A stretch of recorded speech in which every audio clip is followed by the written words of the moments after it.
नमस्कार जोहार स्टूडेंट्स, आप सभी का स्वागत है। जैसे कि आप सभी देख पा रहे हैं रियल एनालिसिस है ना। रियल एनालिसिस में चैप्टर नंबर 3 होने जा रहा है रियल सीक्वेंस, और ऑल यूनिवर्सिटीज के लिए है लेक्चर नंबर 3 आज जो है कि होगा। इससे पहले लेक्चर 1 हो चुका है, लेक्चर 2 भी हो चुका है ना।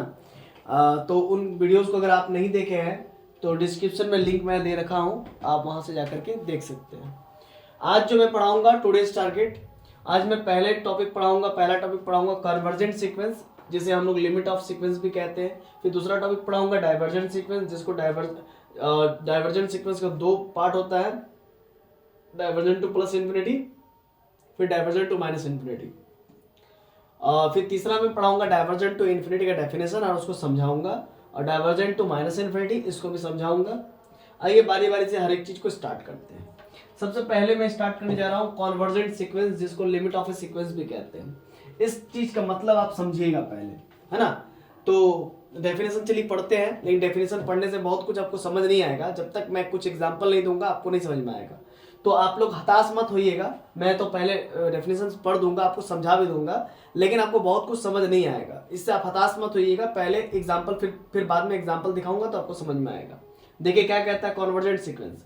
कॉन्वर्जेंट का मतलब आपको नाम से थोड़ा थोड़ा एहसास हो रहा होगा कि होने क्या जाने वाला है। तो ये आप जानते होंगे, ये एक प्रकार का लेंस होता था, कॉन्वेक्स लेंस, और इसमें एक प्रिंसिपल एक्सिस होता था। क्लास 9-10 में ही पढ़े होंगे और क्लास 11-12 में पढ़ा होगा आपने।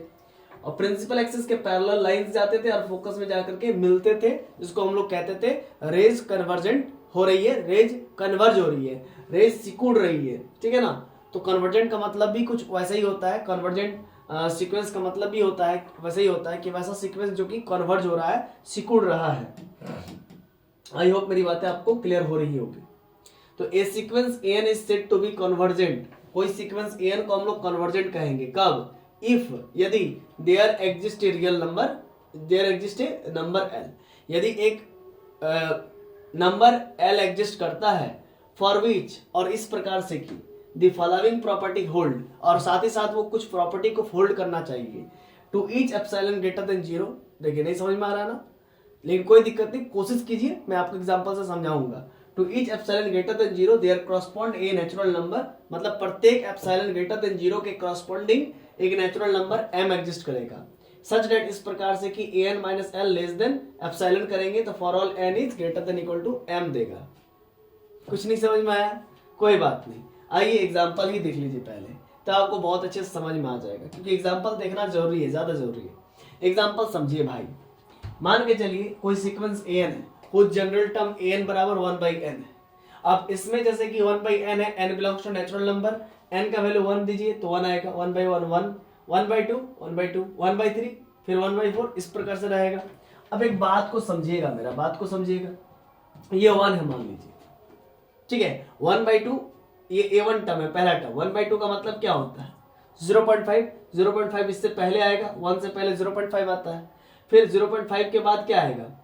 1/3 आएगा। 1/3 का मतलब होता है 0.3। देखिए इसका मतलब होता है 1, इसका मतलब होता है 0.5, इसका मतलब होता है 0.3, फिर 1/4 आएगा, इसका मतलब होता है 0.25, फिर 1/5 आएगा, इसका मतलब होता है 0.2। तो कुल मिला के ये किसकी ओर भाग रहा है?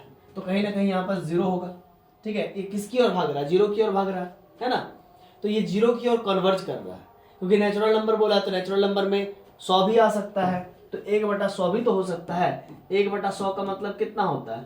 0.01, मतलब और आप देख सकते हैं 0 के करीब जा रहा है। फिर 1000 भी हो सकता है, 1000 भी नेचुरल नंबर है, तो 1/1000 हो जाएगा, तो 0.0001 होगा। 1/1 लाख भी हो सकता है, तो 0.00001 हो जाएगा। तो कुल मिला के ये करीब 0 की ओर ही भाग रहा है, लेकिन एग्जैक्टली 0 नहीं आएगा। क्यों नहीं आएगा? क्योंकि जब आप 1/∞ करेंगे, जब आप n को इन्फिनिटी की ओर टेंड्स कराएंगे, तो उस केस में 1/n 1/∞ होगा, वो 0 होगा। यानी कि जब आप n को इन्फिनिटी की ओर टेंड्स कराएंगे, तो उस केस में 1/n 0 की ओर ही टेंड्स करेगा, क्योंकि जब n इन्फिनिटी को इक्वल नहीं हो सकता, जब n जो है कि इन्फिनिटी के इक्वल नहीं हो सकता है, तो उस केस में आपका 1/n भी 0 के इक्वल नहीं हो सकता है। ये 1/n 0 की ओर भागेगा, यानी कि एग्जैक्टली कभी 0 नहीं आएगा, यानी कि आपका आ सकता है 0.0001 आ सकता है, या फिर आ सकता है 0.0000000001, मतलब काफी नजदीक आ सकता है, लेकिन इक्वल टू 1 नहीं हो सकता है। क्यों नहीं हो सकता? क्योंकि जब n आपका इन्फिनिटी के इक्वल नहीं होगा तब फिर बाकी बात, क्योंकि n इन्फिनिटी के इक्वल नहीं हो रहा ना, इसी वजह से आपका 1/n भी 0 के इक्वल नहीं होगा, 0 के काफी करीब होगा। आई होप मेरी बातें आप लोगों को समझ में आ रही होंगी, ठीक है ना। ये हालांकि जो मैं बता रहा हूँ इस स्लाइड में, ये रफ वर्क में बता रहा हूँ, रफ वर्क बता रहा हूँ, ठीक है। तो ये वाला भी ये आप देखे आपने कि 0 की ओर मूव कर रहा है, तो 0 में हम ओपन इंटरवल लगा रहे हैं, क्योंकि 0 को हम लोग अचीव नहीं कर रहे हैं, 0 को हम लोग क्या नहीं कर रहे हैं, अचीव नहीं कर रहे हैं, यानी कि अचीव नहीं कर रहे हैं, इसलिए ओपन इंटरवल लगा रहे हैं। और 1 पे क्या लगाएंगे, क्लोज इंटरवल, क्योंकि 1 तो मेरा अचीव हो रहा है, क्योंकि n का वैल्यू 1 रखने पर 1 मिल रहा है, ठीक है। तो 0 तो मिल नहीं रहा, 0 के तरफ बहुत सारी चीजें मिल रही है, 0.01 आ रहा है, 0.001 आएगा, 0.000001 आएगा, इस प्रकार से। तो 0 के काफी नजदीक जा रहा है। तो सारे ये जो नंबर है ना, किसके तरफ जा रहे हैं, 0 के तरफ जा रहे हैं। तो 0 यहाँ पर क्या हो जाएगा, L हो जाएगा। तो L यहाँ पर एक मिल रहा है, लिमिट मिल रहा है, जिसको हम लोग लिमिट कहते हैं। जिस नंबर के तरफ सभी नंबर्स जाने का कोशिश कर रहा है, जाने का प्रयत्न कर रहा है, तो उस नंबर को हम लोग लिमिट कहते हैं। तो 0 मेरा लिमिट हो गया, है ना। 0 की तरफ सब कन्वर्ज होने खोज रहे हैं, कन्वर्जेंट होने खोज रहे हैं, सिकुड़ने खोज रहे हैं, सारे डिजिट सारे नंबर 0 की तरफ ही सिकुड़ रहे हैं, है ना, कन्वर्ज हो रहे हैं। तो हम लोग कहेंगे कि अब इतना तो क्लियर है, आपको समझ में आ रही है बातें कि कन्वर्जेंट सीक्वेंस होती क्या है। अब देखिए टेकिंग एप्सिलॉन, अब इसी में क्या करेंगे, एक एप्सिलॉन अपने मन से ले लेंगे, अपने मन से। एप्सिलॉन होता क्या है, एप्सिलॉन एक ग्रेटर देन 0 नंबर होता है और बहुत ही स्मॉल नंबर होता है। जैसे 0.01 बोलेंगे तो उससे भी तो छोटा और भी कुछ हो सकता है, 0.00001 हो सकता है। अगर 0.00001 बोलेंगे तो उससे भी तो कुछ छोटा हो सकता है, 0.0000001 हो सकता है। तो कुल मिलाकर के ये जो है कि एप्सिलॉन एक बहुत ही स्मॉल नंबर है और पॉजिटिव नंबर है, यानी ग्रेटर देन 0 नंबर है ना। आई होप मेरी बातें आप लोगों को समझ में आ गई होगी, ठीक है ना। स्मॉल नंबर है लेकिन बहुत ही स्मॉल पॉजिटिव नंबर है, ठीक है ना, ठीक है। पॉजिटिव नंबर है, स्मॉल है लेकिन पॉजिटिव है। तो हम टेकिंग एप्सिलॉन लेंगे, एक एप्सिलॉन लेंगे। आप कहोगे कि सर आप एप्सिलॉन क्यों ले रहे हैं, लीजिए ना, पहले समझिए पहले बातों को। Epsilon can be number, let epsilon बराबर 0.1। एप्सिलॉन एक नंबर लेना है जो कि कैसा होना चाहिए, 0.1 हो सकता है, 0.02 हो सकता है, 0.001 हो सकता है, कुछ भी हो सकता है, लेकिन याद रखिए कि ये 0 से बड़ा होगा। क्या याद रखना है, 0 से बड़ा होगा, ठीक है ना।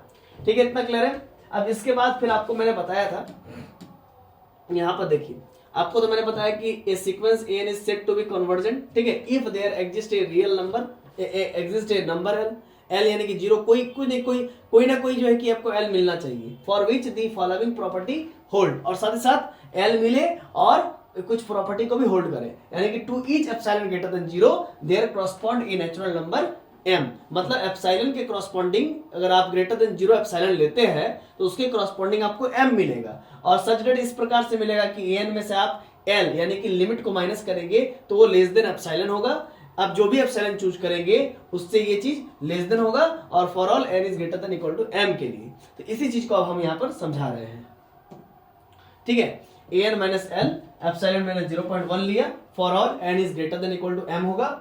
अब an था मेरा क्या, an मेरा 1/n है, तो an मेरा 1/n हो गया। देखिए यहाँ पर n क्या है मेरा, वो देखिए n आपका 1/n है, तो 1/n माइनस l क्या है, 0 की तरफ सब भाग रहा है, तो यानी कि लिमिट 0 हो गया। तो कहाँ पर ये कन्वर्ज हो रही है, सारे नंबर्स कहाँ कन्वर्ज हो रही है, 0 पर, तो 0 हो गया लिमिट। जहाँ पर सारे नंबर कन्वर्ज हो उसको लिमिट कहते हैं, तो l हो गया 0। अब एप्सिलॉन का वैल्यू 0.1 हो गया, for all n is greater than equal to m। अब 1/n में से 0 घटाएंगे तो 1/n का मॉड आएगा, और 0.1 को हम लोग लिख सकते हैं 1/10। क्यों, 0.1 को अगर आप लिखना चाहेंगे, जैसे पॉइंट हटाएंगे तो नीचे में 0 लगेगा ना, तो 10 हो गया, तो 1/10 हो गया। तो 0.1 को हम लोग क्या लिख सकते हैं, 1/10 लिख सकते हैं। आई होप मेरी बातें आप लोगों को क्लियर हो रही होंगी। अब आइए आगे, तो 1/n का मॉड निकालेंगे तो 1/n ही होगा, is greater than 1/10, for all n is greater than equal to m। एक बात समझिए, 1/n क्या 0 से बड़ा है ना, क्योंकि 1/n का मतलब क्या है, n का वैल्यू आप रख रहे हैं 1 2 3 4 5 6 7 8, ये 1/n तो कभी 0 के बराबर नहीं होगा। क्यों नहीं बराबर होगा, क्योंकि n बराबर आप ले रहे हैं 1 2 3 डॉट डॉट डॉट ऐसा ले रहे हैं, तो आप n लेंगे तो 1/2 यानी कि 1 मिलेगा, 2 लेंगे तो 0.5 जो कि 0 से बड़ा होता है वो मिलेगा, 1/3 0.3 यानी कि 0 से बड़ा ही मिल रहा है। फिर इसी प्रकार से 1/1000 लेंगे तो 0.001 मिलेगा, तो वो भी पॉजिटिव है, 0 से बड़ा है। फिर अगर 1/1 लाख लेंगे तो 0.00001 मिलेगा, तो ये भी वो भी क्या होगा, 0 से बड़ा ही होगा। तो कुल मिला के कोई भी आपको नंबर ऐसा नहीं मिलेगा जो कि 0 के बराबर हो जाए, तो इसीलिए 1/n ग्रेटर देन 0 है, यानी कि 1/n मेरा पॉजिटिव है। कंफर्म इतना? तो यहां पर हम लोग एक बात तो पता चल गया, 1/10 आपका क्या है, देखिए यहाँ पर एप्सिलॉन 0.1 लिया तो यहाँ पर 1/10 मिल रहा है, तो यानी कि यहाँ पर एक बात पता चल गया कि 1/n 1/10 से छोटा होगा लेकिन पॉजिटिव होगा, नेगेटिव नहीं होगा। क्योंकि अगर 1/10 से छोटा होगा तो नेगेटिव भी हो सकता था, लेकिन यहाँ पर हमको पता चला कि 1/n पॉजिटिव होगा, क्योंकि 1/n 0 से बड़ा है, इसी वजह से। तो इसका मतलब ये 0 से बड़ा है, ये अगर पॉजिटिव है और ये भी अगर पॉजिटिव है, ये तो पॉजिटिव है ही, और इससे बड़ा 1/10 है, और आप कह सकते हैं 1/n जो है कि 1/n ये वाला 1/n ये 1/10 से छोटा है, यानी कि ये नेगेटिव भी हो सकता था, लेकिन यहाँ से पता चल रहा है कि ये पॉजिटिव होगा। इसका मतलब कहीं ना कहीं ये 1/10 से छोटा होगा। तो 1/10 से कब छोटा होगा, जब आप n का वैल्यू 11 लेंगे, जब आप n का वैल्यू 11 लेंगे तो ये 1/10 से छोटा होगा। सोच पा रहे ना, यानी कि n का वैल्यू आपको क्या लेना पड़ रहा है, 11। आप देख सकते हैं, सिंपली आप देख सकते हैं 1/11 का वैल्यू आप निकाल के देखिए और 1/10 का वैल्यू निकाल के देखिए। 1/10 का वैल्यू होता है 0.1 और 1/11 का कितना वैल्यू हो जाएगा, है ना। अब इसको डिवाइड देने के लिए 0 लेंगे तो पॉइंट, तो फिर 1 to 0 लेंगे तो यहाँ पर 0, तो 11 1 11, 11 9 99, है ना, 10 में से 9 गया तो 1, फिर डबल 1 to 0 लगाए, ठीक है। तो इस पर 0.09 समथिंग आ रहा है ना। तो 0.09 बहुत ही छोटा होता है और 0.1 इससे बड़ा होता है। तो कुल मिला के आपको समझ में आया कि 1/11 क्या होता है, 1/10 से छोटा होता है, ठीक है। क्लियर है कॉन्सेप्ट? क्योंकि आप डिवाइड में नंबर को बढ़ाएंगे तो उसका वैल्यू घटता है, ये तो बात मालूम ही होना चाहिए आप लोगों को। तो कुल मिला के आपको मैं बताना चाह रहा हूं ये कि इस चीज को ट्रू होने के लिए n का मिनिमम वैल्यू क्या चाहिए, 11, फिर 12 भी रख सकते हैं, 13 भी रख सकते हैं, 14 भी रख सकते हैं, लेकिन आप 10 नहीं रख सकते। 10 रखेंगे तो 1/10 और 1/10 इक्वल हो जाएगा ना, और ऐसा तो हो नहीं सकता है अकॉर्डिंग टू दिस इनइक्वालिटी। तो 1/9 भी नहीं रख सकते हैं, 1/9 रखिए तो 1/9 का वैल्यू बड़ा होता है 1/10 से। तो यानी कि मिनिमम वैल्यू क्या है, जो मिनिमम वैल्यू n का 11 है, जिसकी वजह से ये वाला इनइक्वालिटी ट्रू हो जाएगा। तो n का वैल्यू आप 11 लेंगे, तो n का वैल्यू आप 11 कब ले पाएंगे, जब आप m का वैल्यू 11 लेंगे तब। तो यहाँ पर देखिए, यहाँ पर मैं लिख के रखा हूँ कि 1/n इज लेस देन 1/10, तो for all n is greater than equal to 11, मतलब m का वैल्यू जब भी आप 11 ले रहे हैं, आप देख सकते हैं m का वैल्यू आप 11 लेंगे, आप m का वैल्यू 11 लेंगे, m का वैल्यू 11 लेंगे, तो आप यहाँ पर रख दीजिए 11, तो 1/11 लेस देन 1/10 होता है। फिर आप 11 ले सकते हैं, 11 से कोई भी बड़ा नंबर ले सकते हैं, जैसे n is greater than equal to बोला है ना 11, तो यानी कि आप 12 भी ले सकते हैं, 13 भी ले सकते हैं, तो यहाँ पर 12 13 14 कुछ भी रखिएगा, तो ये लेस देन होगा 1/10 से, ठीक है। तो कहने का मतलब कुल मिलाकर के ये समझ में आया कि हमने एप्सिलॉन जैसा लिया, एप्सिलॉन 1/10 लिया, यानी कि 0.1 लिया, तो एप्सिलॉन के मदद से हमको क्या मिल रहा है, m का वैल्यू मिल रहा है। समझ पा रहे हैं ना। अब कैसे मिल रहा है इस बात को भी समझेंगे। Since minimum value of n बराबर 11 आया, also you can take n बराबर 12 13 14 कुछ भी। अनदर एग्जांपल क्या है, an minus l is less than epsilon का बात कर रहे थे, कब, जब मेरा सीक्वेंस कन्वर्जेंट था तब, है ना। For all n is greater than equal to m, और 1/n और l का आपका 0 था, कन्वर्जेंट कहाँ कन्वर्ज कर रहा था, सारा सीक्वेंस 0 पर कन्वर्ज करना, यानी कि 0 मेरा लिमिट था। अब एप्सिलॉन का वैल्यू अपने मन से हम 0.2 ले रहे हैं, क्यों, क्योंकि एप्सिलॉन तो ग्रेटर देन 0 होता है, लेकिन वो स्मॉल होना चाहिए, ठीक है ना। तो हम 0.2 भी ले सकते हैं, तो हम 0.2 ले लेते हैं, 0.2 ले लेते हैं। For all n is greater than equal to m।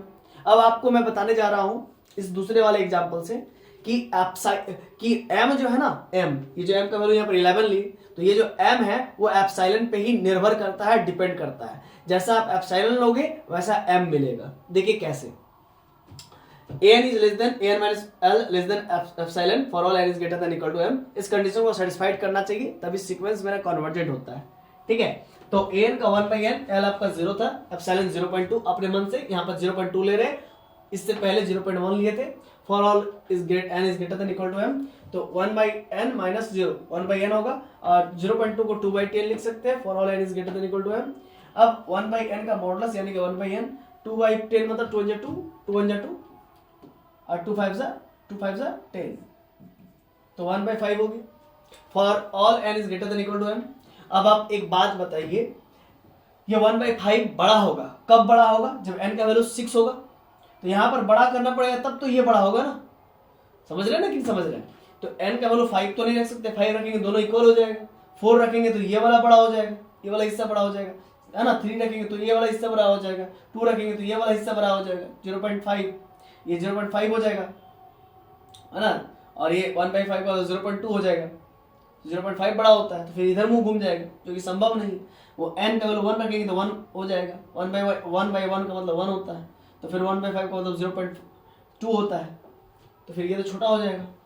तो कहने का मतलब ये ट्रू कब होगा? जब n का वैल्यू आपका या तो 6 हो, मिनिमम वैल्यू ऑफ n का वैल्यू 6 होगा या तो 6 से ज्यादा होगा। तो the value of the n 6 7 8 dot dot dot, तो यहाँ पर n का वैल्यू 6 रखेंगे तभी जाकर के 1/5 बड़ा होगा। तो for all n is greater than equal to 6 हुआ। तो यहाँ पर होता था क्या? m होता था, तो m का वैल्यू आप ले क्या रहे हैं? 6 ले रहे हैं, है ना। तो आप m का वैल्यू 6 ले सकते हैं, मतलब मिनिमम वैल्यू m का 6 लेंगे और n का वैल्यू 6 लेंगे और 6 से ज्यादा भी ले सकते हैं, ठीक है। तो इस प्रकार से आपने देखा, अभी आपने देखा एप्सिलॉन मैंने 0.2 लिया तो m का वैल्यू 6 आया। फिर यहाँ पर आपने देखा कि एप्सिलॉन हमने 0.1 लिया तो हमको m का वैल्यू 11 मिला।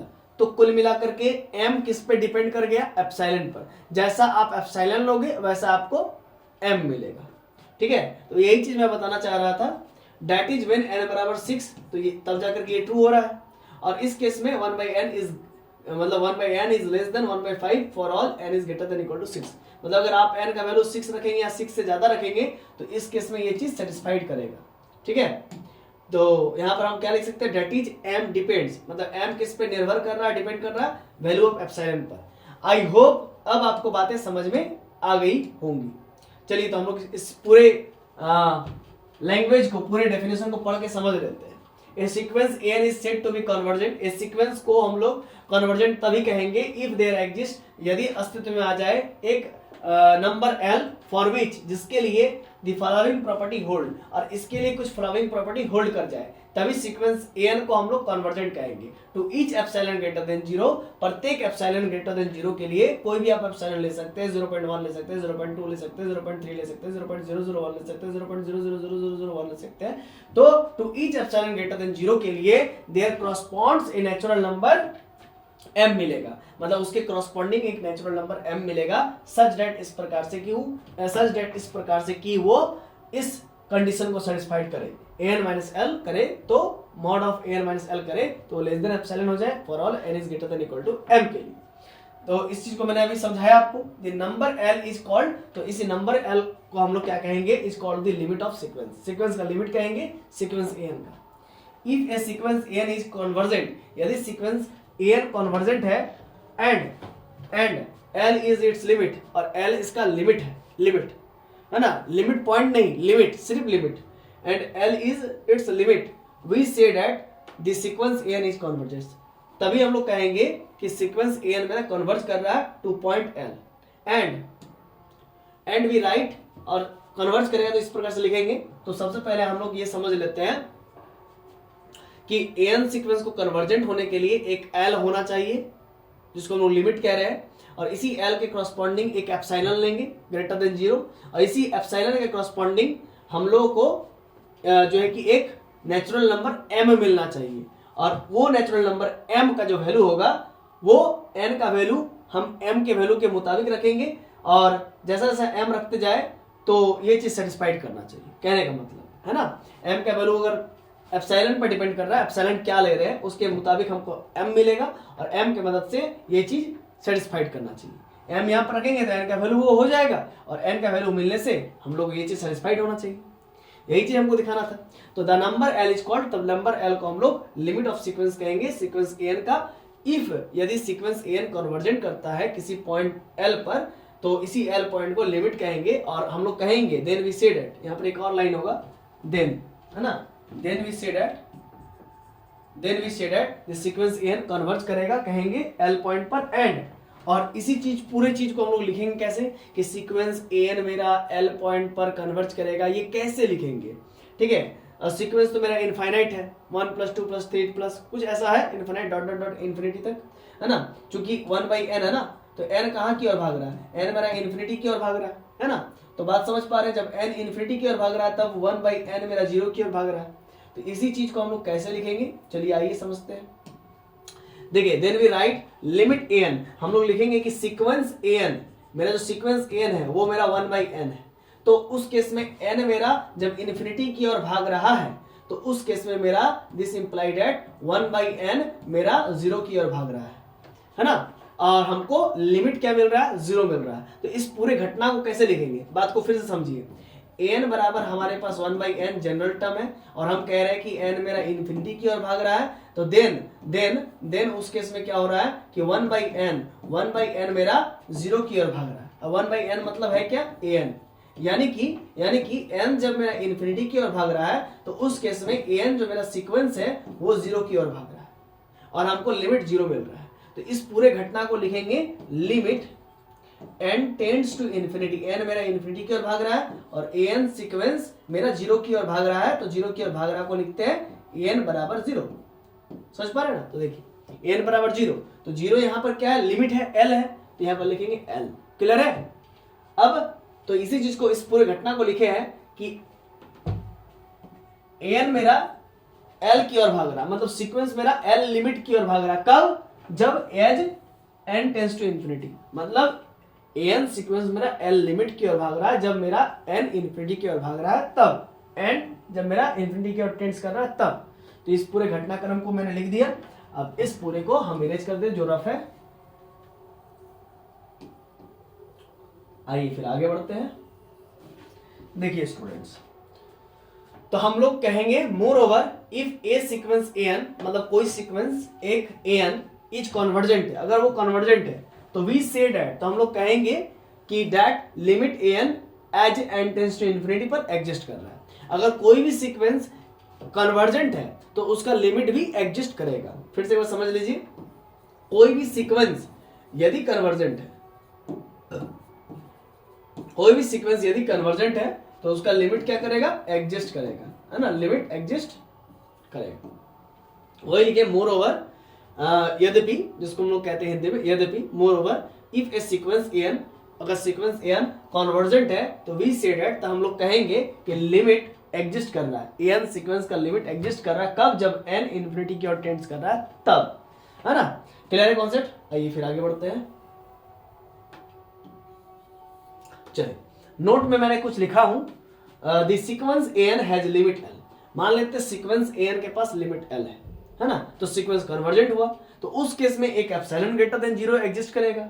और दिस इंप्लाइड दैट इसी corresponding there exist a positive integer m, मतलब एप्सिलॉन ग्रेटर देन 0 चूज करेंगे, कुछ भी आप चूज कर सकते हैं, 0.1 0.2 0.3 कुछ भी चूज कर सकते हैं, लेकिन वो ग्रेटर देन 0 होना चाहिए। तो उस एप्सिलॉन के करस्पॉन्डिंग, चूंकि मेरा सीक्वेंस कन्वर्जेंट है इसीलिए आप एप्सिलॉन चूज करेंगे। और जब आप एप्सिलॉन चूज करेंगे तो उसके करस्पॉन्डिंग में अस्तित्व में आएगा there exist a positive integer m मिलेगा, जो कि नेचुरल नंबर का ही होगा।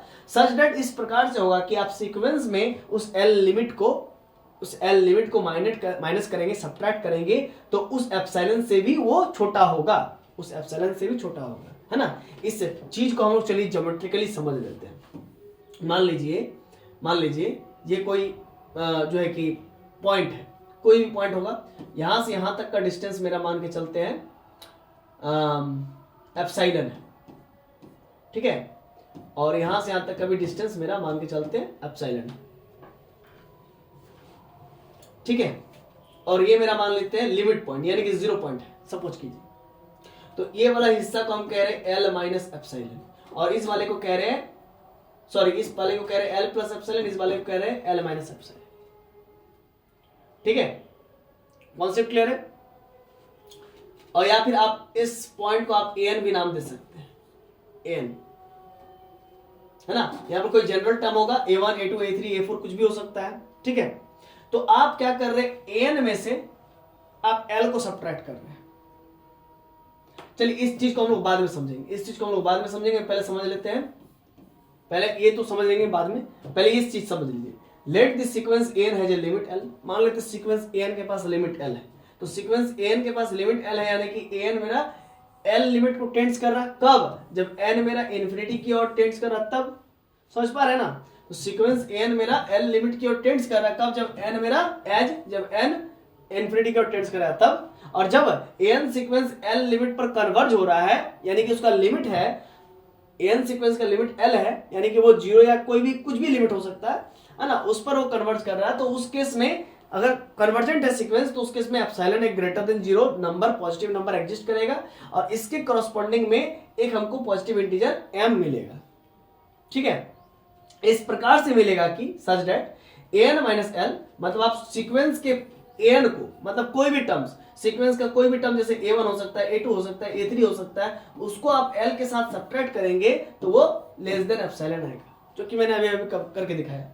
सीक्वेंस का कोई भी term a1 a2 a3 a4 a6 कोई भी टर्म आप यहाँ पर रखेंगे और उस सीक्वेंस का जो भी लिमिट आया होगा उससे सब्ट्रैक्ट करेंगे, तो वो जो रिजल्ट आएगा वो लेस देन एप्सिलॉन होगा। समझ पा रहे हैं ना?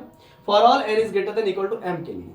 ठीक है, अब आगे कुछ और भी बातें आपको समझाना है, उस बात को भी समझ लीजिए। आइए, तो इतना तो आप लोग समझ गए होंगे, लेकिन इधर से आपको समझ नहीं आ रहा है। अब मैं आपको बताता हूं, पूरे बात को, माजरे को बताता हूं, समझिए। अगर मान लीजिए मॉडुलस ऑफ x है, तो उसका मतलब होता है एक बार x और एक बार होता है माइनस x। तो माइनस प्लस x कब होता है? जब x का value greater than equal to 0 होता है, और माइनस x कब होता है? जब x का वैल्यू लेस देन 0 होता है। ठीक है, माइनस x कब होता है? जब x का value less than, minus x कब होता है? जब x का वैल्यू लेस देन 0 होता है। तो उसी प्रकार से बाबू, अगर यहां पर कहीं लिखा है an माइनस एल, तो इसका दो पार्ट होगा। पहला पार्ट होगा an माइनस एल और दूसरा पार्ट होगा negative of an minus L. सोच पा रहे हैं ना? इतना क्लियर है ना? मॉड ऑफ x का मतलब an माइनस एल होगा और negative of an minus l होगा। अकॉर्डिंग टू दिस, जब an minus l greater than equal to 0 होगा तब ये चीज, और जब an minus L less than 0 होगा तब ये चीज। समझ में आया? अब एक बात को समझिए, इस an माइनस एल को मैंने लिखा एक बार an माइनस एल, है ना, लेस देन एप्सिलॉन, इसको इक्वेशन 1 मैंने माना। चलिए इसको इक्वेशन 1 बाद में मानेंगे, इसी को हम लोग लिख लेते हैं an बराबर an is less than l plus epsilon. क्यों सर? क्योंकि ये इधर माइनस l था, उस तरफ ले गए तो प्लस l हो गया। अब इसको हम इक्वेशन 1 बोल देते हैं। अब जरा समझिएगा क्या हो रहा है। यहां पर an माइनस एल का एक और वैल्यू आया है, negative of an minus L, तो यहां पर लिखते हैं negative of an minus L, यानी कि less than epsilon. Negative of n minus L less than epsilon. अब इधर वाला इरेज करते, थोड़ा ऊपर वाला।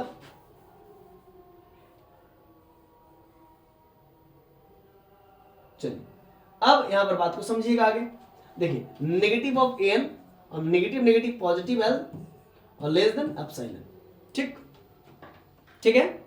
अब नेगेटिव से दोनों तरफ मल्टीप्लाई कर दीजिए, तो ये पॉजिटिव हो जाएगा और ये नेगेटिव l और ये मुंह पलट जाएगा माइनस l, क्योंकि नेगेटिव मल्टीप्लाई करने पर मुंह पलट जाता है। अब जरा समझिएगा, इधर n है, इस l को उधर ले जाना है, तो लिखेंगे इधर माइनस l है तो उधर जाएगा तो प्लस l हो जाएगा। तो ये इक्वेशन नंबर 2 हो गया, ये इक्वेशन नंबर 1 हो गया, ये इक्वेशन नंबर 1 हो गया, और ये इक्वेशन नंबर 2 हो गया। अब दोनों के मदद से लिखेंगे फ्रॉम 1 and 2। तो यहां पर बात को समझिएगा, यहां पर an जो है ना वो l प्लस एप्सिलॉन से छोटा है, और यहां पर जो an है वो l माइनस एप्सिलॉन से बड़ा है, l माइनस एप्सिलॉन से बड़ा है। तो यही चीज लिखे है ना, an मेरा जो है कि l माइनस एप्सिलॉन से बड़ा है और an मेरा जो है कि l प्लस एप्सिलॉन से छोटा है। किसके लिए? For all n is greater than equal to m के लिए। और इसी चीज को लिखने का तरीका इंटरवल में इस प्रकार से लिखते हैं, क्योंकि क्लोज इंटरवल नहीं है, इक्वालिटी का साइन नहीं है, इसी वजह से जो है कि ओपन इंटरवल लाएगा। an मेरा कहां पर लाई करेगा? an मेरा l plus epsilon open interval, l minus epsilon open interval से l plus epsilon open interval तक के बीच में लाई करेगा। किसके लिए? For all n is greater than equal to m के लिए। अब आइए आगे इरेज कर देते हैं वाला।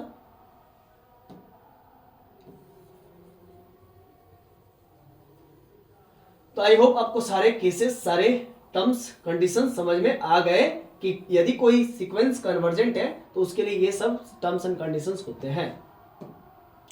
और ये एग्जांपल भी मैंने आपको समझाया, ठीक है, अनदर एग्जांपल भी समझाया, और यहां पर बताया भी मैंने आपको कि कैसे कोई m नेचुरल नंबर एप्सिलॉन पर डिपेंड करता है, ये भी बताया। फिर आइए आगे देखते हैं कॉन्सेप्ट ऑफ कन्वर्जेंट सीक्वेंस, मतलब कन्वर्जेंट सीक्वेंस के ही कॉन्सेप्ट को फिर से समझेंगे बाय ग्राफिकली समझेंगे।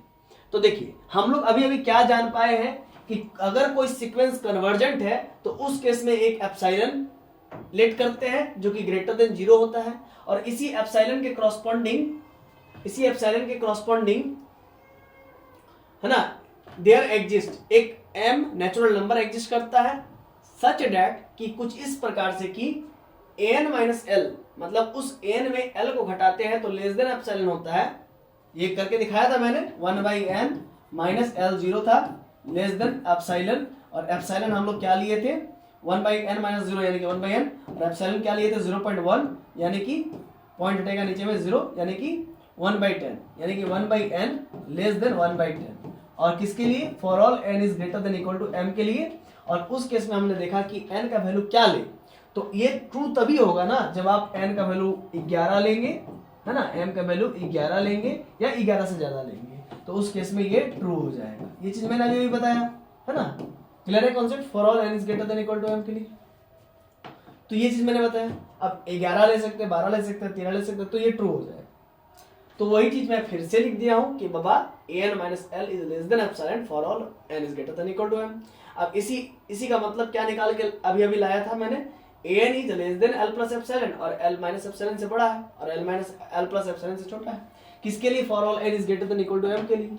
और इधर मैं करके भी दिया हूं कि an minus L less than epsilon यानी कि an is less than l plus epsilon, equation 1 negative. इसका एक और मतलब निकलता है negative of an minus L less than epsilon, negative दोनों तरफ मल्टीप्लाई करेंगे वो मुंह पलट जाएगा, माइनस एल है उधर चल गया प्लस एल, और ये इक्वेशन 2 हो गया फ्रॉम 1 एंड 2। an मेरा l प्लस एप्सिलॉन से छोटा है और an मेरा l माइनस एप्सिलॉन से बड़ा है।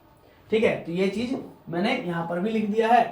ठीक है, अब इस चीज को एक बार और समझिए। मान लीजिए यहाँ पर कोई l लिमिट है, ठीक है, मान लीजिए यहाँ पर कोई l लिमिट है। अच्छा ये वाला पहले इरेज कर देता हूँ, नहीं तो आप फालतू का कंफ्यूज होइएगा। ज्योमेट्रिकली समझा रहे कन्वर्जेंट सीक्वेंस का मतलब क्या होता है। अब जरा समझिएगा, ये l प्लस एप्सिलॉन है, l में एप्सिलॉन जोड़ देंगे l प्लस एप्सिलॉन हो जाएगा, l में एप्सिलॉन घटा देंगे तो l माइनस एप्सिलॉन हो जाएगा। यहाँ पर कोई टर्म होगा a4, यहाँ पर कोई टर्म हो सकता है a5, यहाँ पर कोई टर्म हो सकता है a6, हो सकता है ये बाहर में a2 है, बाहर में a1 है, हो सकता है। अब बात को जरा समझिएगा इत्मीनान से। हम ये कहना चाह रहे हैं कि आप अगर an में l को घटाएंगे, यानी कि आप यदि a5 का बात करें, a5 में l को घटाएंगे, a5 में l को घटाएंगे, मतलब ये a5 है, ये इतना है, ये इतना है, a5 में आप किसको घटाएंगे, l को घटाएंगे। तो यहां पर आप मान लीजिए a5 का वैल्यू अगर मान के चलिए ऐसा कुछ 2 है, मान के चलिए, और l का वैल्यू आपका मान लीजिए 0 है। ठीक है, या फिर ऐसा समझिए ना, ऐसा समझिए आपका an क्या था, an आपका था 1/n, तो a5 क्या हो गया, a5 1/5 होगा ना पापा। हाँ ठीक है, और l का वैल्यू कितना आया था, a5 का वैल्यू 1/5 और l का वैल्यू आपका आया था, लिमिट का वैल्यू 0 आया था। ठीक है, अब कोई भी आप a5 ले लीजिए, a6 लीजिए, कुछ भी लीजिए बाबा, a6 का मतलब 1/6 हो गया, a4 का मतलब 1/4 हो गया। अब a5 माइनस l करेंगे, तो a5 माइनस l करके देखिए, तो 1/5 और माइनस का l बोले तो 0, तो क्या मिला 1/5 मिला। ठीक है, 1/5 an माइनस l का मॉड करना है, an माइनस l का मॉड करना है, मॉड लगाइए 1/5 आया। अब क्या देखिए 1/5 से बड़ा एप्सिलॉन है, हाँ भाई 1/5 से बड़ा। देखिए आप यहां से l को घटाएंगे तो भी तो एप्सिलॉन बड़ा दिख रहा है, एप्सिलॉन अब भी तो बड़ा दिख रहा है ना, नहीं समझ में आया, चलिए कोई दिक्कत नहीं, मैं इस चीज को फिर इरेज करके पूरा समझा देता हूं। देखिए हम ये कहना चाह रहे हैं बाबू, ज्योमेट्रिकली इसको अगर समझना चाहे आप तो, कि मेरा देखिए हम ये मान लीजिए l हो गया, l में एप्सिलॉन जोड़ देंगे, ठीक है, एप्सिलॉन जोड़ देंगे तो ये l प्लस एप्सिलॉन हो जाएगा, l में एप्सिलॉन घटा देंगे, l में एप्सिलॉन घटा देंगे तो ये l माइनस एप्सिलॉन हो गया। अब यहाँ पर कहीं ना कहीं आपका A1 होगा, कहीं ना कहीं A2 होगा, कहीं ना कहीं A3 होगा, कहीं ना कहीं A4 होगा ना। अब एक काम कीजिए, आपको करना है an minus L less than epsilon करना है for all n is greater than equal to m के लिए। तो आपका an है क्या, आपका जनरल टर्म था 1/n, तो हम यहाँ पर 1/n ले लेते हैं, और 1/n जनरल टर्म है तो उस सीक्वेंस का लिमिट 0 आ रहा था, 0 रखिए, लेस देन एप्सिलॉन का वैल्यू आप क्या ले रहे हैं, कुछ भी ले सकते हैं, ले लीजिए 0.1 ले लीजिए, चलिए for all n is greater than equal to m, इतना क्लियर है। अब 1/n माइनस 0 यानी कि 1/n का मॉडुलस भी है ना लेस देन 0.1 का मतलब क्या हो गया 1/10 for all n is greater than equal to m। तो 1/n जो है आपका लेस देन 10 है। आप करके देख लीजिए, चेक करके देख लीजिए, है ना। अब आप चेक करके देख लीजिए, आप चेक करके देख लीजिए, इसको इरेज कर देता हूं। अब आप चेक करके देख लीजिए, आप कैसे चेक करेंगे, देखिए अब कैसे चेक करेंगे जरा समझिएगा। हम ये कहना चाह रहे हैं कि n का वैल्यू आप रखिए, जैसे आप इसके लिए A1 ले लीजिए, A2 ले लीजिए, A3 ले लीजिए, A4 ले लीजिए, है ना। तो एप्सिलॉन 1/10 लिए, एप्सिलॉन 1/10 लिए है, तो यहाँ पर कहने का मतलब अगर एप्सिलॉन का वैल्यू आप 1/10 मतलब कि 1/10 लिए एप्सिलॉन का वैल्यू यानी कि 0.1 लिए, तो उस केस में जब n जो ये ट्रू कब होगा, जब आप n का वैल्यू 11 लेंगे, मतलब ये ट्रू कब होगा, तो 1/n इज लेस देन आपका 10 है for all n is greater than equal to m। तो आप n का वैल्यू आप 11 लेंगे, कहने का मतलब आप m का वैल्यू 11 लेंगे या 11 से बड़ा लेंगे, मतलब m का वैल्यू तो 11 लेंगे और n का वैल्यू आप 11 लेंगे या 11 से बड़ा लेंगे, तो उस केस में ट्रू हो जाएगा। ये ट्रू कब होगा, जब आप यहाँ पर 11 रखेंगे, 12 रखेंगे, 13 रखेंगे, 14 रखेंगे, तो आप 11 कब रख पाएंगे, आप 11 कब रख पाएंगे जब a11 की बात की जाएगी तो 1/11 होगा, a12 की बात की जाएगी तो 1/12 होगा। ठीक है ना, कॉन्सेप्ट क्लियर हो रहा है कि नहीं हो रहा है। तो कुल मिला के अब इतना तो क्लियर है। अब इस बात को जरा समझिएगा आगे, ठीक है, इस बात को आगे की ओर समझिएगा। ये जो an माइनस एल लिख रहे हैं ना उसका मतलब समझिएगा, ठीक है। आइए आगे इसको इरेज करके आपको समझाते हैं।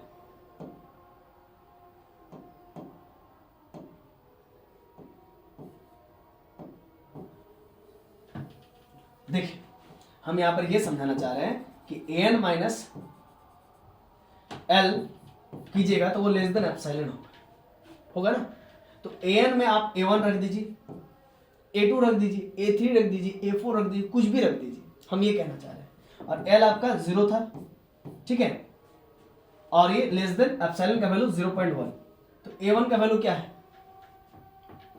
a1 का वैल्यू क्या है 1 है, तो क्या ट्रू होगा, उस केस में ट्रू नहीं होगा, उस केस में तो ट्रू नहीं होगा, है ना। यहाँ पर n का वैल्यू आपका जो है कि 11 होना चाहिए या फिर 11 से बड़ा होना चाहिए, ठीक है। तो इस केस में a1 जो है ना यहाँ पर नहीं रहेगा, a1 नहीं रहेगा, यहाँ पर a3 नहीं रहेगा, यहाँ पर a2 नहीं रहेगा, a4 नहीं रहेगा, तो यहाँ पर अंदर में क्या रहेगा, a11 रहेगा, a12 रहेगा, ठीक है ना, इस टाइप का नंबर रहेगा। हम यही चीज समझाना चाह रहे हैं, ठीक है, यही चीज समझाना चाह रहे हैं। मतलब इसके अंदर में क्या रहेगा आपका a11 minus n minus L है ना, तो a11 माइनस एल, एल का वैल्यू आपका क्या हो जाएगा बताइए। तो एल का वैल्यू आप 0 लिए हैं, रखिए, लेस देन एप्सिलॉन का वैल्यू 0.1 यानी कि 1/10, ठीक है। अब a11 का वैल्यू कितना होगा 1/11, तो 1/10, देखिए ट्रू हो गया ना, ट्रू हो गया कि नहीं हो गया। या फिर आप ऐसा भी समझ सकते हैं भाई, या फिर आप ऐसा भी समझ सकते हैं, जरा समझिए इसको, ज्योमेट्रिकली समझिए, या फिर आप इसको ऐसा भी समझ सकते हैं सिंपली कि अगर ये L है और यहाँ पर तब क्या होगा L प्लस एप्सिलॉन होगा by the help of adding epsilon, और इस जगह पर एप्सिलॉन को घटा दीजिएगा तो इस जगह पर L माइनस एप्सिलॉन होगा, ठीक है। अब हम कहना चाह रहे हैं कि कुछ टर्म्स मेरा a1 बाहर में है या a2 बाहर में है, a3 बाहर में है, और यहाँ पर मान के चलिए ना a4 है, a5 है, a6 है, ऐसा मान लीजिए। अब इस केस में an माइनस एल कीजिए, वो लेस देन एप्सिलॉन होगा। और आप देखिए अगर a6 भी, अगर मान लीजिए इस जगह पर, अगर मान के चलिए, हालांकि अकॉर्डिंग टू क्वेश्चन तो नहीं होगा, लेकिन अपने मन से मान लीजिए ना A6 यहाँ पर है, तो A6 में अगर लॉजिक समझिए, A6 में L को घटा देंगे, A6 में L को घटा देंगे तो एप्सिलॉन दिख रहे हैं, घटाएंगे तो इतना ही ना आएगा। A6 में अगर आप L को घटा देंगे तो घटाने पर तो इतना ही वैल्यू आएगा, और इससे बड़ा तो एप्सिलॉन है, इससे बड़ा तो एप्सिलॉन है। आप ऐसे भी ज्योमेट्रिकली समझ सकते हैं बातों को। आपका देखिए ये L है, ये L है और ये A6 है, तो A6 में L घटाएंगे तो इतना ही ना आएगा दूरी ठो, और उससे तो बड़ा एप्सिलॉन है। अब समझ में आया बात को? ज्योमेट्रिकली आप ऐसे इसको समझ सकते हैं, ठीक है। चलिए अब इसको इरेज करता हूं। हालांकि ये एग्जाम में नहीं पूछेगा आपको, concept of convergent sequence by graphically ये नहीं पूछेगा, ठीक है। अब इसके बारे में थोड़ा समझते हैं। The sequence n that is 1/2 1/3 1/4 is a convergent sequence. ये कन्वर्जेंट सीक्वेंस है, अभी पता किया हमने। बिकॉज क्योंकि क्यों है, we provide the reason below, कुछ कारण है। n बराबर 1/n है इसका जनरल टर्म। अब हम लोग क्या करते हैं, देखिए हम बना करके आपको बता देते हैं, ठीक है।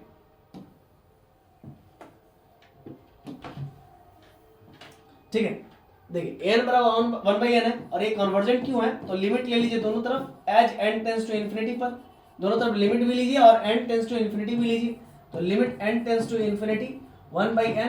अब एक काम कीजिए, 1/n की जगह पर इन्फिनिटी रखिएगा तो क्या मिलेगा, 0 मिलेगा, ठीक है ना। तो इसका एक फाइनाइट लिमिट मिल रहा है, इसी वजह से ये जो सीक्वेंस है ये मेरा कॉन्वर्जेंट है। कॉन्वर्जेंसी को चेक करने के लिए ये भी एक शॉर्टकट ट्रिक है ना।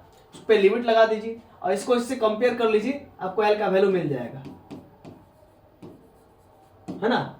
तो n जब इन्फिनिटी की ओर भाग रहा था तो 1/n यानी कि an वो किसकी ओर भाग रहा था, 1/n किसकी ओर भाग रहा था, वो 0 की ओर भाग रहा था।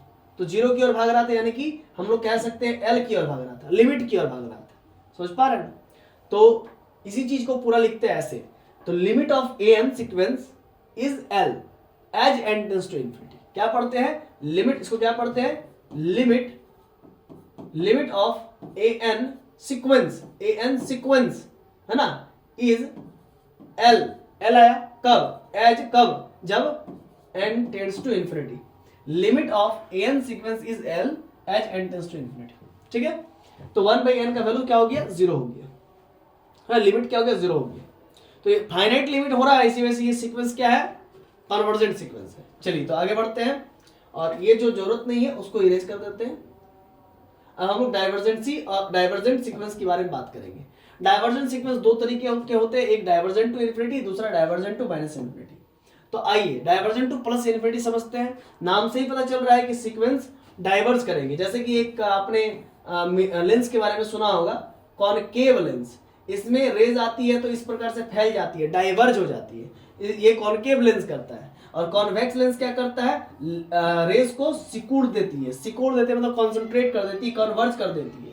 तो इसको ये कौन करता है, कॉन्वेक्स लेंस करता है। और कॉनकेव लेंस क्या करता है, रेज को फैला देती है, डाइवर्ज कर देती है। आई होप मेरी बातें आप लोगों को अच्छे से समझ में आ गई होगी। तो चलिए अब आगे बढ़ते हैं। देखिए, तो उसी प्रकार से सीक्वेंस का या सीरीज का नंबर्स को फैला दे उसको डाइवर्जेंट सीक्वेंस कहेंगे। पॉजिटिव की तरफ फैला दे तो डाइवर्जेंट टू इन्फिनिटी कहेंगे, नेगेटिव की ओर फैला दे तो डाइवर्जेंट टू नेगेटिव इन्फिनिटी कहेंगे। A sequence n is said to be divergent to infinity. कोई सीक्वेंस को हम लोग कहेंगे डाइवर्जेंट टू इन्फिनिटी है इफ टू ईच, जब गिवन पॉजिटिव नंबर डेल्टा, कोई पॉजिटिव नंबर डेल्टा मिले, there corresponding an integer m, और उसी में कॉरस्पॉन्डिंग एक इंटीजर m मिल जाए, सच दैट, इस प्रकार से कि an is greater than delta for all n is greater than equal to m। मतलब डेल्टा होगा क्या, डेल्टा कोई पॉजिटिव नंबर होगा, ठीक है ना, कोई पॉजिटिव नंबर होगा। अगर मान लीजिए डेल्टा का वैल्यू अगर आप 100 ले लेते हैं तो 100 से भी बड़ा कोई सीक्वेंस का टर्म मिल जाएगा। अगर आप डेल्टा का वैल्यू अगर आप मान लीजिए 101 ले लेते हैं तो 101 से भी बड़ा सीक्वेंस का कोई टर्म मिल जाएगा। अगर आप डेल्टा का वैल्यू मान लीजिए 1000 ले लेते हैं तो 1000 से भी बड़ा सीक्वेंस का कोई टर्म मिल जाएगा। तो इस केस में सीक्वेंस को डाइवर्जेंट टू इन्फिनिटी कहेंगे, डाइवर्जेंट टू प्लस इन्फिनिटी कहेंगे। सर एग्जांपल से समझाइए, ज्यादा समझ में आएगा। बहुत ही आसान एग्जांपल देना चाहूंगा। मान लीजिए n बराबर कोई सीक्वेंस है n, ये सीक्वेंस का कोई जनरल टर्म है। आप n belongs to natural number बोला है, हम यहाँ पर एक डेल्टा ले रहे हैं, डेल्टा का वैल्यू ले रहे हैं 1 लाख। कितना ले रहे हैं, 1 लाख ले रहे हैं, 1 लाख ले रहे हैं। डेल्टा का वैल्यू 1 लाख ले रहे हैं, 1 लाख ले रहे हैं, तो इस 1 लाख से भी बड़ा, इस 1 लाख से भी बड़ा सीक्वेंस का कोई ना कोई टर्म मिल जाएगा, क्योंकि सीक्वेंस जो है मेरा an बराबर n है, तो an जो है ना इस डेल्टा से भी बड़ा मिल जाएगा। तो डेल्टा का वैल्यू क्या है? डेल्टा का वैल्यू है आपका 1 लाख, डेल्टा का वैल्यू है आपका कितना? 1 लाख, ठीक है, 1 लाख है। तो इससे भी बड़ा जो है कि सीक्वेंस का कोई ना कोई टर्म मिल जाएगा। कैसे? देखिए an is greater than equal to 1 lakh, कई दाइस सैकड़ा हजार 1000 लाख, 1 लाख। तब उस केस में क्या होगा? फॉर ऑल n का जो वैल्यू होगा ना वो आपका होगा 1 लाख 1, है ना? क्या होगा? n का वैल्यू 1 लाख 1 होगा। यहाँ पर खैर जगह नहीं है तो हम आपको इस नेक्स्ट स्टेप में समझा देंगे, ठीक है? चलिए देखिए तो हमने वही कहा कि डेल्टा कोई भी आप पॉजिटिव नंबर ले रहे हैं तो उससे भी बड़ा सीक्वेंस का कोई टर्म मिल जा रहा है for all n is greater than equal to m के लिए, तो उस केस में सीक्वेंस को हम लोग डाइवर्जेंट सीक्वेंस कहेंगे। और कैसा? तो डाइवर्ज कर रहा इन्फिनिटी की ओर, ठीक है? शायद से मैं इधर आपको बना करके दिखाया हूं एक एग्जाम्पल से, एक एग्जाम्पल की मदद से आप समझने की कोशिश कीजिए, ठीक है? एक एग्जाम्पल की मदद से समझने की कोशिश कीजिए। देखिए यहाँ पर पहले n बराबर n, सीक्वेंस n बराबर n है, n का वैल्यू 1 देंगे, 2 देंगे, 3 देंगे, तो ऐसे चलते रहेगा, मतलब कि आप नेचुरल नंबर का सीक्वेंस है कह सकते हैं आप। और let delta be a arbitrary large number, large positive number, delta आप कोई भी पॉजिटिव बड़ा नंबर ले सकते हैं, ठीक है? अब बात को समझिए, यहाँ पर क्राइटेरिया है डाइवर्जेंट सीक्वेंस का कि डाइवर्जेंट सीक्वेंस का क्राइटेरिया है n is greater than delta for all n is greater than equal to m, for all n is greater than equal to m, for all n is greater than equal to m। तो उस case में क्या होगा? यहाँ पर मैं आपको बता देता हूँ। यहाँ पर जैसे कि सीक्वेंस an बराबर आपका n है ना? सीक्वेंस an बराबर n है। अब n का वैल्यू आप 1 देंगे तो 1 मिलेगा, तो इसमें हम पहले सीक्वेंस को लिख देते हैं, पहले सीक्वेंस को आपको लिख देते हैं। n बराबर आपका n है तो 1 मिलेगा, 2 मिलेगा, 3 मिलेगा, 4 मिलेगा, 5 मिलेगा, ये इस प्रकार से चल रहा है। और यहाँ पर क्राइटेरिया है डाइवर्जेंट सीक्वेंस का कि n is greater than delta for all n is greater than equal to m, ये मैं कह रहा हूं। अब यहां पर अगर आप डेल्टा का वैल्यू ले लेते हैं 100 सपोज कीजिए, तो उस केस में भी for all n is greater than equal to m, तो उस केस में भी सीक्वेंस के अंदर से कोई ना कोई एक जनरल टर्म, कोई ना कोई एक टर्म मिल जाएगा जो कि 100 से भी बड़ा होगा। कैसे? तो इस m के जगह पर हम ले लेंगे डेल्टा प्लस 1, ठीक है? इस डेल्टा प्लस 1 लेंगे, डेल्टा के जगह पर 100 लिख देंगे और 100 प्लस 1 यानी कि 101, मतलब n का value, this imply that n का वैल्यू आपका 101 रखिए या 101 से ज्यादा रखिए। जब आप 101 रखेंगे या 101 से ज्यादा रखेंगे तो उस केस में आपका क्या होगा? n की जगह पर 101 और इज ग्रेटर देन 100 हो जाएगा। और आपको मालूम होगा बहुत अच्छे से कि a 101 का वैल्यू कितना होगा। जब an का वैल्यू n है तो a 101 का वैल्यू कितना होगा? a 101 का वैल्यू होगा 101, तो 101 जो है कि ग्रेटर देन 100 है। हाँ सर है। तो वही मैं कहना चाह रहा हूं कि आप कोई भी पॉजिटिव नंबर ले लीजिए, कोई भी बड़ा से बड़ा नंबर ले लीजिए, यदि उसी सीक्वेंस में कोई भी आप डेल्टा ले लेते हैं और यदि उसी सीक्वेंस में उस डेल्टा से भी बड़ा नंबर मिल जाता है, सीक्वेंस का ही कोई टर्म्स मिल जाता है, तब उस सीक्वेंस को हम लोग डाइवर्जेंट सीक्वेंस कहते हैं। उस सीक्वेंस को हम लोग क्या कहते हैं? डाइवर्जेंट सीक्वेंस तब कहते हैं। आई होप मेरी बातें आप लोगों को क्लियर हो रही होंगी, ठीक है? और नहीं तो चलिए एक एग्जांपल और लेते हैं और वहां से समझते हैं। देखिए मैंने तो an बराबर कौन सा सीक्वेंस माना है? मैंने an बराबर n सीक्वेंस माना है और मैं कह रहा हूं कि ये सीक्वेंस डाइवर्जेंट है, ये फैलती जाती है। 1/n रहता तो 0 में जाके रुक जाती, चुपचाप रुक जाती।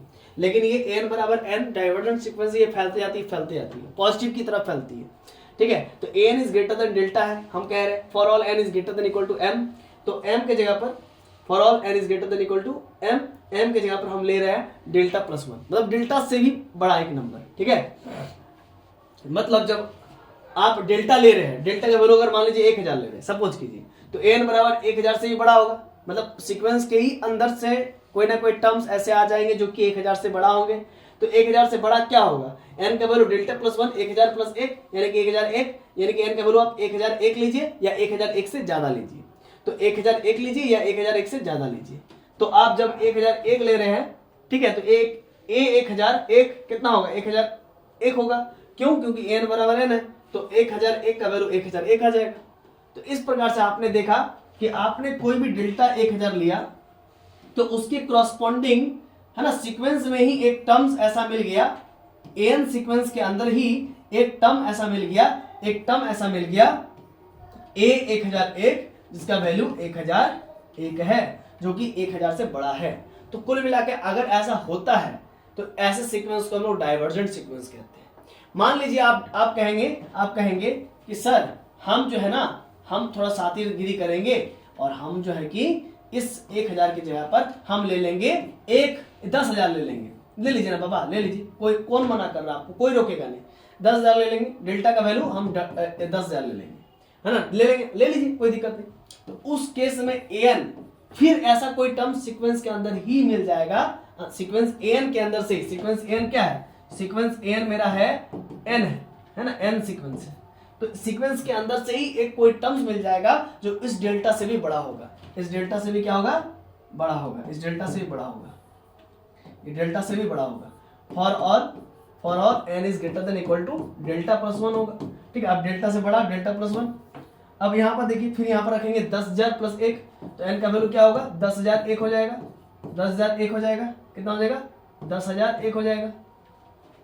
ठीक है, 10,001 हो जाएगा। अब फॉर ऑल, अब इस केस में क्या होगा, यहाँ पर एन के जगह पर क्या बोला है, 10,001 रखेंगे, 10,001। ठीक है, तो ये ग्रेटर देन इक्वल टू 10,000 होगा। कैसे सर, डेल्टा से बड़ा हो जाएगा, क्योंकि 10,001 का वैल्यू कितना हो जाएगा, एन बराबर एन है, तो ए 10,001 तो 10,001 हो जाएगा। ठीक है, फिर से बड़ा आ गया।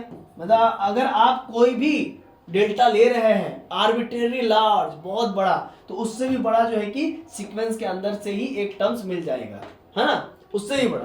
तो ऐसे सीक्वेंस को हम लोग कहते हैं डाइवर्जेंट सीक्वेंस। ठीक है, और डाइवर्जेंट सीक्वेंस कभी रुकता नहीं है, जैसे कन्वर्जेंट सीक्वेंस रुकता है ना, जैसे कि n बराबर 1/n, तो n का वैल्यू अगर हम लोग इन्फिनिटी तक ले जाते हैं तो 1/0, 1/∞, यानी कि जीरो की तरफ रुक रहा है, मतलब लिमिट है उसका, वो सीक्वेंस कन्वर्ज कर रहा है, वो सीक्वेंस क्या कर रहा है, कन्वर्ज कर रहा है। आई होप मेरी बातें आप लोग क्लियर हो रही होगी। ठीक है, अब इसी चीज को आइए यहाँ पर समझ लेते हैं। A sequence n is said to be divergent to infinity if to each given positive number delta. ये सीक्वेंस डाइवर्जेंट कहलाएगा इन्फिनिटी की ओर। कब, जब कोई भी आप डेल्टा ले लेंगे और उसके corresponding there corresponding an integer m, और उसके कॉरस्पॉन्डिंग एक इंटीजर m एग्जिस्ट कर जाएगा, सच डेट इस प्रकार से कि आप कोई भी डेल्टा लेंगे तो उससे बड़ा सीक्वेंस के अंदर से ही एक n मिल जाएगा टर्म। और कब, जब n का वैल्यू m होगा या m से बड़ा होगा तब। And in symbol we write, और इसको सिंबॉलिकली हम लोग ऐसे लिखते हैं कि limit of n sequence is equals to infinity as n tends to infinity. मतलब सीक्वेंस एन का लिमिट इन्फिनिटी होगा, सीक्वेंस एन का लिमिट इन्फिनिटी होगा कब, जब एन इन्फिनिटी की ओर टेंड्स करेगा तब। Let us consider this sequence, मान लेते हैं, कंसीडर कर लेते हैं सीक्वेंस एन बराबर n 1 2 3 4, let delta be an arbitrary large positive number, और लेट मान लेते हैं कि डेल्टा कोई आर्बिट्ररी पॉजिटिव नंबर है, देन वही सब चीज जो अभी हमने समझाया आपने कि डेल्टा कुछ भी ले लीजिए, उससे बड़ा कोई भी सीक्वेंस का टर्म सीक्वेंस के अंदर से ही मिल जाएगा कि उस डेल्टा से भी वो टर्म्स बड़े होंगे, है ना। ये चीज हमने समझा दिया, तब सीक्वेंस को डाइवर्जेंट टू प्लस इन्फिनिटी कहेंगे। अब आइए आगे, डाइवर्जेंट टू माइनस इन्फिनिटी कब कहेंगे। ये सीक्वेंस बस उसके उल्टा हो जाएगा जब सीक्वेंस मेरा नेगेटिव इन्फिनिटी की ओर डाइवर्ज कर जाए। A sequence n is said to be divergent to minus infinity if it to each given positive number, कोई भी पॉजिटिव नंबर डेल्टा ले रहे हैं, बहुत ही आर्बिट्ररी बड़ा नंबर ले रहे हैं, है ना, there corresponding an integer m, उसकी कॉरस्पॉन्डिंग एक इंटीजर m एग्जिस्ट करेगा, सच दैट इस प्रकार से कि आप डेल्टा पॉजिटिव ले रहे हैं, आप उसमें माइनस कर देंगे तो एन सीक्वेंस से भी बड़ा हो जाएगा, है ना, एन सीक्वेंस से भी बड़ा हो जाएगा, यानी कि सीक्वेंस का प्रत्येक टर्म इस माइनस डेल्टा से छोटा होने लग जाएगा। आप कोई भी डेल्टा पॉजिटिव नंबर लेंगे तो उस केस में सीक्वेंस का प्रत्येक टर्म माइनस डेल्टा से छोटा होने लगेगा, तो इस केस में सीक्वेंस को डाइवर्जेंट टू माइनस इन्फिनिटी कहेंगे for all n is greater than equal to m के लिए। अब इसका मतलब क्या हुआ आइए समझते हैं, लेकिन कुछ पहले लैंग्वेज को समझ लेते हैं। And in symbolic way we write limit of n sequence, मतलब एन सीक्वेंस का लिमिट माइनस इन्फिनिटी होगा as n tends to infinity पर। एग्जाम्पल देंगे आपको सब क्लियर हो जाएगा, चकाचक चमक जाएगा। Let us consider this sequence an, और an बराबर हम लोग ले लेते हैं root under minus n, minus root under n। That is sequence क्या होगा, -1 रूट -1 रूट 2 सॉरी -√2 -√3 डॉट डॉट डॉट चलते रहेगा। आइए समझते हैं। तो लेट डेल्टा भी arbitrary large positive number, delta कोई भी आप पॉजिटिव लार्ज नंबर मान सकते हैं, मान लीजिए। अब an जो होगा माइनस डेल्टा से छोटा होगा, an क्या होगा, माइनस डेल्टा से छोटा होगा, और n का वैल्यू m होगा या m से बड़ा होगा। तो इस चीज को हम लोग कहीं लिख लेते हैं, n का वैल्यू m होगा या m से बड़ा होगा, ठीक है। अब देखिए इस केस में हम लोग क्या करेंगे, क्योंकि an का वैल्यू मेरा क्या दिया हुआ, root under minus n, minus root under n, ठीक है, माइनस रूट अंडर n। तो अगर मान के चलिए बाबू, अगर मान के चलिए n बराबर रूट अंडर माइनस n है ना, ठीक है। आइए तो यहां पर बात को समझिएगा, n का वैल्यू हम ले रहे हैं m या m से बड़ा, ठीक है। अब उस केस में देखे थे n का वैल्यू मेरा क्या होना चाहिए, greater than equal to delta plus 1, मतलब डेल्टा से बड़ा होगा, है ना, मतलब m का जो वैल्यू होगा वो डेल्टा प्लस 1 से बड़ा होगा। लेकिन यहाँ पर चूंकि रूट है, यहाँ पर रूट है, इसीलिए स्क्वायर लग जाएगा, डेल्टा स्क्वायर प्लस 1, क्लियर। और यहाँ पर माइनस डेल्टा, माइनस डेल्टा यानी कि डेल्टा का वैल्यू हम 100 लगा लेते हैं, 100 डेल्टा पॉजिटिव है तो -100 हो गया। तो हम ये कहना चाह रहे हैं कि आप डेल्टा कोई भी पॉजिटिव नंबर डेल्टा 100 ले लेते, 1000 ले लेते, कुछ भी ले लीजिए, तो उस केस में आपको यदि sequence divergent to minus infinity है तो उस केस में सीक्वेंस का प्रत्येक टर्म जो है वो -100 से यानी कि माइनस डेल्टा से छोटा होने लगेगा, ठीक है। फॉर ऑल यहां पर क्या है, डेल्टा का वैल्यू 100, 100 का स्क्वायर, 100 का स्क्वायर 10,000, 10,000 प्लस 1 यानी कि 10,001। तो n का वैल्यू 10,001 से बड़ा लीजिएगा या 10,001 लीजिएगा या 10,001 से बड़ा लीजिएगा। तो उस केस में n का वैल्यू अगर 10,001 लेते हैं तो उस केस में आपका -100 जो आर्बिट्ररी पॉजिटिव नंबर है वो छोटा होने, मतलब -100 से भी छोटा नंबर सीक्वेंस के अंदर मिल जाएगा। मेरा सीक्वेंस क्या है, n बराबर रूट अंडर माइनस n है ना।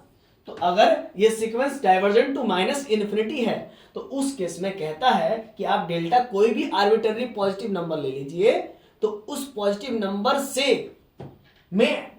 नंबर में आप माइनस डेल्टा को सब्ट्रैक्ट कीजिएगा, माइनस डेल्टा से मल्टीप्लाई कीजिएगा, माइनस से मल्टीप्लाई कीजिएगा डेल्टा को। तो उस केस में वो जो नंबर आप लिए हैं और उसमें जब आप माइनस किए हैं तो उस नेगेटिव नंबर से भी छोटा नंबर मिलने लगेगा उसी सीक्वेंस के अंदर, इसीलिए उस सीक्वेंस को डाइवर्जेंट टू माइनस इन्फिनिटी कहेंगे। अब देखिए मिल रहा है कि नहीं मिल रहा, चलिए आइए देख लेते हैं। n बराबर माइनस रूट अंडर n है, तो a 10,001 बराबर क्या हो जाएगा, माइनस रूट अंडर 10,001। अब यहां पर देखिए बात को समझिएगा, a 10,001 का वैल्यू ये आया है तो माइनस 10,001 से ग्रेटर देन -100, -100 बड़ा होता है ना, और माइनस 10,001 छोटा होता है। नहीं समझ में आया, देखिए नेगेटिव में जो सबसे बड़ा होता है ना वो सबसे छोटा होता है। -100 हुआ, यहां पर 10,000 है, 10,001 है, तो 10,001 ना करके हम लोग सिर्फ 10,000 बात करते हैं ना, 10,000 बात करते हैं तो 10,000 का क्या निकलता है, 2 जीरो को हटा देंगे तो 100 निकल जाएगा, 100 निकल जाएगा। और चूंकि 10,000 का 100 निकल रहा है और यहाँ पर 10,001 है तो 10,001 का कुछ ना कुछ और भी तो निकलेगा ना, पॉइंट में कुछ ना कुछ निकलेगा, पॉइंट में कुछ ना कुछ नेगेटिव में निकलेगा, तो यानी कि पॉइंट में कुछ ना कुछ नेगेटिव में निकलेगा और इस जगह पर आपका है -100 और ये नेगेटिव में 100 से भी बड़ा है, मतलब ये नेगेटिव छोड़ दीजिए तो ये 100 से भी बड़ा 100 पॉइंट समथिंग होगा, 100 पॉइंट समथिंग 000 कुछ ना कुछ होगा, तो वो नेगेटिव वाला बड़ा हो गया, मतलब जो बड़ा होता है नेगेटिव में वही छोटा हो जाता है। तो यानी कि -100 से भी छोटा आपको कुछ ना कुछ नंबर इधर मिल रहा होगा सीक्वेंस का ही, जो कि टर्म होगा जब आप n का वैल्यू 10,001 से बड़ा रख रहे हैं तब। तो ये कहने का मतलब डाइवर्जेंट सीक्वेंस हो गया। तो इसी वजह से हम लोग इसको ऐसा लिखेंगे, limit of an sequence equals to root under minus n as n tends to infinity. क्यों भाई, क्योंकि जब n का वैल्यू इन्फिनिटी पुट करेंगे, शॉर्टकट आप देख सकते हैं कि सीक्वेंस मेरा डाइवर्जेंट है, उसका एक शॉर्टकट ट्रिक मैं बता रहा हूं कि an सीक्वेंस बराबर जो भी है वो लिख लीजिए, है ना, या फिर आप ऐसा लिखिए या फिर आप इसको ऐसा लिखिए, हम फिर से बना के दिखाते हैं। आपका जो भी सीक्वेंस है उसको पहले लिख लीजिए, an बराबर आपका क्या है, minus of root under n। अब दोनों तरफ लिमिट ले लीजिए, limit n tends to infinity, है ना, माइनस इन्फिनिटी है ना, n tends to minus infinity, limit n tends to minus infinity n बराबर इधर भी लिमिट ले लीजिए, limit n tends to infinity, sorry n tends to minus infinity नहीं लेते हैं, n tends to minus infinity नहीं लेते, ठीक है ना, ये बात को याद रखिएगा, है ना। Limit n tends to infinity, यहाँ पर तो माइनस अपने लगा हुआ, n टेंस टू क्या होगा, n tends to infinity an, और इस तरफ भी लिमिट ले लीजिए, माइनस कॉमन ले लीजिए बाहर में, limit n tends to infinity root under n, तो क्या हो जाएगा minus of limit n tends to infinity, n का वैल्यू हम लोग क्या लिखेंगे, n का वैल्यू इन्फिनिटी लिख देंगे, डायरेक्ट लिख सकते थे, डायरेक्ट लिख सकते थे रूट अंडर इन्फिनिटी, तो माइनस रूट अंडर इन्फिनिटी। अब देख सकते हैं किस और भाग रहा, इन्फिनिटी की ओर भाग रहा, माइनस इन्फिनिटी की ओर भाग रहा। जब आप n टेंस टू इन्फिनिटी ले रहे हैं, n चूंकि बहुत लार्ज पॉजिटिव नंबर हो सकता है, ठीक है, और n तो आपका नेचुरल नंबर ही होता है, नेगेटिव तो नहीं हो सकता है, इसी वजह से आप n टेंस टू इन्फिनिटी ले रहे हैं, तो उस केस में root under n minus infinity की ओर भाग रहा है। तो इस प्रकार से आपने देखा कि ये मेरा सीक्वेंस जो है कि डाइवर्जेंट है, और भी डाइवर्जेंट टू माइनस इन्फिनिटी है। आई होप आप लोगों को बातें समझ में आ गई होगी। आज जो मैंने आपको पढ़ाया डाइवर्जेंट टू माइनस इन्फिनिटी, है ना, फिर डाइवर्जेंट टू प्लस इन्फिनिटी, फिर आप लोगों को मैंने पढ़ाया डाइवर्जेंट सीक्वेंस का types, divergent to infinity, divergent to minus infinity, फिर इसके बाद कुछ एग्जांपल देखा कन्वर्जेंट सीक्वेंस का, और फिर कॉन्सेप्ट समझा कन्वर्जेंट सीक्वेंस का बाय द ग्राफिकली मेथड, फिर आप लोगों को मैंने समझाया, हाँ, दो एग्जांपल लेकर के समझाया था एप्सिलॉन और एम के बीच का रिलेशन, कि एम जो है एप्सिलॉन पर डिपेंड करता है, जैसा आप एप्सिलॉन चूज करोगे वैसा ही आपको एम मिलेगा, एम एक नेचुरल नंबर है।